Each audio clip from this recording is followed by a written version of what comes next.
சரிப்பா ஒன்னு குடுக்குற ஃபர்ஸ்ட் எனக்கு இல்ல உங்ககிட்ட தான் ஆரம்பிப்பா.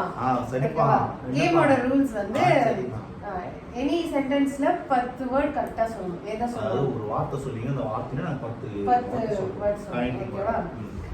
அப்படி சொல்லலனா பதில் சொல்ல டைம் ஆச்சுனா கவுண்டிங் பண்ணுவோம். டிக் டிக் 5 வரைக்கும். டிக் டிக் 5 வரைக்கும். ஓகே. டேக் அப்படி சொல்லலனா பனிஷ்மென்ட் தண்ணி வாயில வச்சிட்டு நான் சொல்ற வேர்டா சொல்லணும். ஓகே? சரி. நம்ம ஃபர்ஸ்ட் உங்களுக்கு ஃபர்ஸ்ட் வேர்ட் வந்து சரி நானே அந்த இதுவே சொன்னேன். இழுத்து புடி அதுல இருந்து இல்ல அதெல்லாம் போக்கிரி. சென்டென்ஸா சொன்னது நாங்க. போக்கிரியா? போக்கிரி. சரி ஓகே. பக்கத்துல இருக்கு பேக்கரி. பேக்கரியா? ஜாங்கரி. ராபரி. ஸ்ட்ராபெரி.